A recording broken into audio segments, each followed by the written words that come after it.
జై గురుదత్త, జై కాళి. నేను మీ నరసింహదత్త స్వరూపానందగిరి స్వామి, దత్తశక్తి జ్యోతిష్య నిలయం, దత్తశక్తిపీఠ వేద జ్యోతిష విజ్ఞాన సంస్థ కరీంనగర్. ఈరోజు శ్రీ క్రోధినామ సంవత్సర ద్వాదశ రాశుల యొక్క ఫలితాలను ఏ విధంగా ఉన్నాయో చూద్దాం.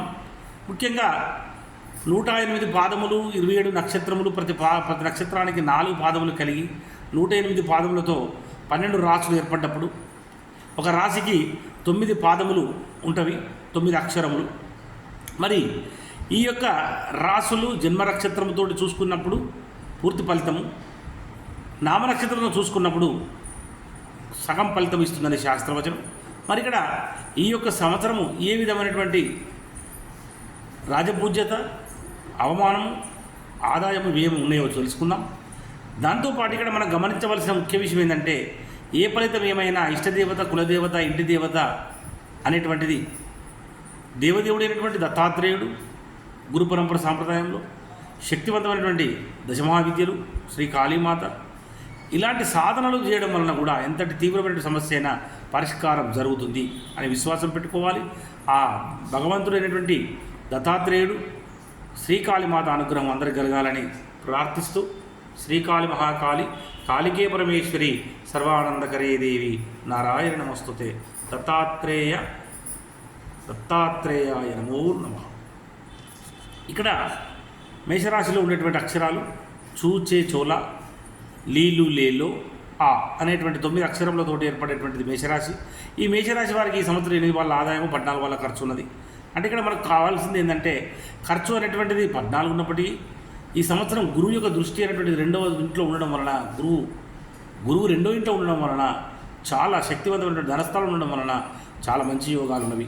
మరి వీరి స్వభావం ఏ విధంగా ఉంటుంది? జనరల్గా ఆలోచించినట్టయితే వీళ్ళు అభిమానవంతులు, తీవ్రమైనటువంటి కోపం కలిగి ఉంటారు, ఆలోచన తక్కువగా ఉంటుంది, చేయు పనులందు ఆలస్యము సహించరు, ఇతరులకు లొంగి ఉండరు, ప్రక్కవారి విషయంలో పట్టించుకోరు, పొగడ్తలకు లొంగరు, కోరికలు ఎక్కువ కానీ నెరవేరుట తక్కువ. ఆయన రాశి యొక్క స్వభావం. చిన్నతనంలో అనేక కష్టములు పడి పైకి వచ్చుదురు, ముక్కుసూటిగా పోవడం, నిజాయితీగా బ్రతకాలనేటువంటి మనస్తత్వం కలిగి ఉంటారు. ధైర్య సాహసాలు గలవారు, నిర్మోహమాటంగా మాట్లాడుట, ఎవరికి భయపడకపోవుట, అహంభావం అధికము, స్వతంత్రంగా ప్రజాభిప్రాయాలు, సహనము, ఓర్పు, వినయము, లౌకిక జ్ఞానము అలవర్చుకొనినచో జీవితము అపజయములు కలగవు. కోపం ఉన్నప్పుడు తెలివి కూడా ఉండాలి, దాంతో లోకజ్ఞానంతో అన్ని విషయాలు కూడా సాధించవచ్చునని చెప్పడం జరుగుతుంది. ఇక్కడ ఈ రాశి వారికి ద్వితీయమందు గురువు 11వ ఇంట, శని, రాహు 12వ ఇంట ఉండడం వల్ల అన్ని రంగాల వారికి శుభమే ఎక్కువ. ఏ పని చేసినా అవలీలగా నెరవేరుట, వ్యాపారమందు మంచి లాభము, నూతన వ్యాపారము, నూతన పెట్టుబడులు పెట్టుట, గృహమందు వివాహాది శుభకార్యములు నీ చేయుట, విందు భోజనములు, సంఘమునందు గౌరవం పెరుగుట, సంతాన ప్రాప్తికు క్రొత్త వారిచే పరిచయాలు ఏర్పడుట, పాత బకాయిలు వచ్చుట, తీయని పదార్థములు భుజించుట, విద్యార్థులు ప్రథమ శ్రేణిలో ఉత్తీర్ణత సాధించుట, చదువులకు విదేశీ ప్రయాణములు చేయుట, ఇంటి యందు అందరికీ మంచి ఆరోగ్యము, ఇంటి యందు పండుగ వాతావరణము ఏర్పడుట, ఉద్యోగ ప్రాప్తి, ప్రమోషన్లు లభించుట, నూతన వస్తువులు కొనుట, నూతన గృహ నిర్మాణం చేయుట, ప్రయాణ లాభములు, మధ్యవర్తి పరిష్కారములు, సిమెంటు, నూనె, ఇనుము వ్యాపారం నందు విశేషమైనటువంటి లాభాలను గడించేటువంటి వ్యవసాయం నందు మంచి లాభము, అపర ధాన్యమునందు అభివృద్ధి, తాత్కాలిక ఉద్యోగస్తులకు పరిమితము అవుట, వైద్య న్యాయ రంగములలో వృత్తికి మేలు చేయుట, కార్యాలయాలలో మీ స్థానం మీకు పదిలంగా ఉండుట, విలువైనటువంటి స్థిరాస్తులు ఏర్పరచుకునుట, గృహమందు సౌకర్యాలు ఏర్పరచుకునుట, కుటుంబంలో మరొకరికి సంపాదన మొదలవుతుంది, ఎగుమతి దిగుమతి వ్యాపారాలు లభిస్తాయి, బ్యాంకు రుణాలు వచ్చుట, మంచి వారితో స్నేహం చేయుట, మీ గుడ్విల్లు పెరుగుతుంది.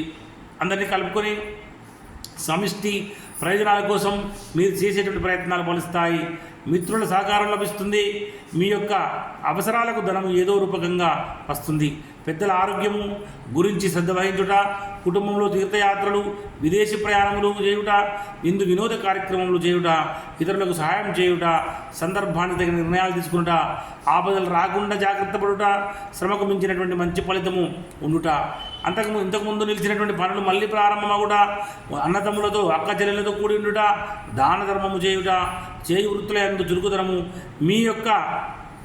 మీకు అప్పగించినటువంటి పనులు సక్రమంగా నెరవేరుట, మీ ఆనందాలకు అవధులు ఉండవు. మరి ఉపయుక్తమైనటువంటి ప్రయాణములు ఫలవంతంగా సాగుతాయి. శక్తికి మించినటువంటి పనులు చేసి ఆనందము పొందుతారు. ఇలాంటి మొదలగునటువంటి శుభ ఫలితములను మేషరాశి వారికి ఈ సంవత్సరము ఉన్నది కనుక అన్ని రంగాలలో ముందుకు వెళ్తారు.